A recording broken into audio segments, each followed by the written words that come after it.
আমরা কোভিড শুনলে ভয় পাই, কিন্তু যাই হোক কোভিড এখনো বাংলায় প্রাইভেটে কে কি করছে আমরা জানি না, তার দায়িত্ব তো আমাদের নয়, তাদের পেশেন্ট দিতে হয়। আমাদের সরকারিভাবে যে রিপোর্ট আমাদের কাছে আছে, তথ্য আছে,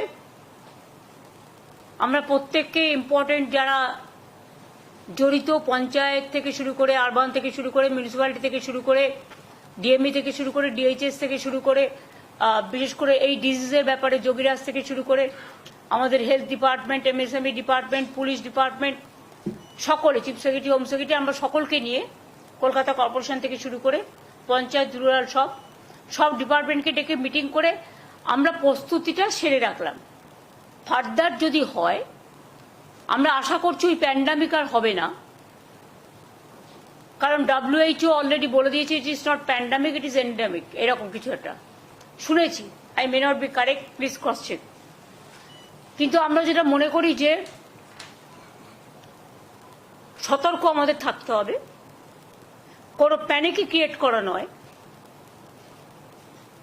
যদি বাই চান্স সেরকম কিছু হয়, আমাদের প্রস্তুতি তৈরি থাকবে, এটা নিয়ে ভয় পাওয়ার কোনো কারণ নেই।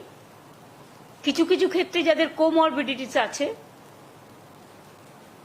যাদের লাংসের প্রবলেম আছে, চেস্টের প্রবলেম আছে, হার্টের প্রবলেম আছে, বা অন্যান্য নানা রকম প্রবলেম থাকতে পারে, এবং sometimes aging is also the factor. সর্দি কাশি হলেও আমরা ভাবি, সর্দি কাশি হলেও একটা বুকে কফ জমে থাকলে শ্বাসকষ্ট হয়, যার জন্য নেবুলাইজার করা হয়, করে ওটাকে ক্লিয়ার করা হয়। তারা ডাক্তার দেখান, ট্রিটমেন্ট করুন। সরকার আপনাদের সাথে সবসময় ছিল, আছে, থাকবে। চেষ্টা করুন সরকারি হাসপাতালে চিকিৎসা করার, তাহলে আপনাদের আননেসেসারিলি কোনো একটা অসুখের নামে বেশি টাকা খরচ হবে না।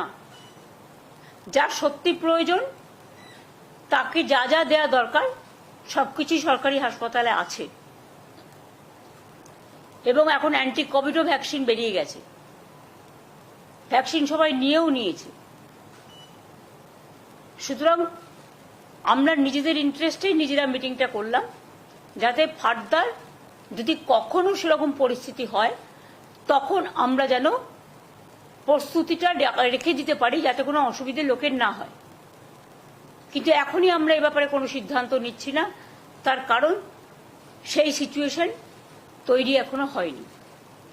আর ভারতবর্ষে প্রায় 130 কোটি মানুষ বসবাস করেন, তার মধ্যে মাত্র হাতে গুনে 4-5 হাজারের মতো কেস সারা ভারতবর্ষ জুড়ে হয়েছে, এবং এটা হচ্ছে এক টাইপ অফ ইনফ্লুয়েঞ্জা, এবং এটা একটা কি বলছিলে,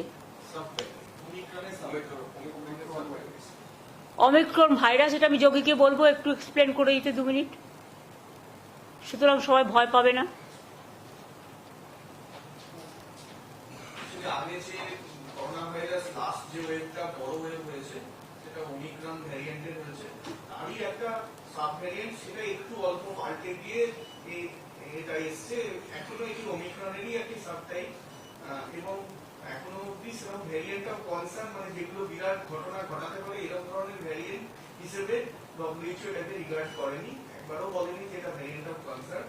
তো সাধারণ সর্দি কাশি জ্বরের মতোই এটি হবে, এবং দ্রুত ছড়িয়ে দ্রুত এই ওয়েভটা চলে যাওয়ারই আমরা এক্সপেকটেশন রাখছি। তবুও ম্যাডাম যেরকম বলছেন সেরকম ভাবে আমাদের তৈরি থাকার ব্যবস্থা করতে হবে।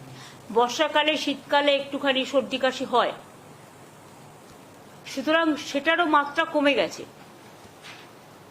যেটা এনারা বলছেন, মানে বিশেষজ্ঞরা। সুতরাং কোভিড নিয়ে এখনই আতঙ্কিত হওয়ার কোনো কারণ নেই, প্যানিক হওয়ারও কোনো কারণ নেই। স্বাভাবিক অবস্থায় বজায় থাকবে, তবে সতর্কতা অবলম্বন করার জন্য যার যেটুকু করার সেটা তাদের নিজেদের মধ্যেই রাখবে, এইটুকু আর কি। এটা নিয়ে আজকে মিটিং ছিল। এই পর্যন্ত।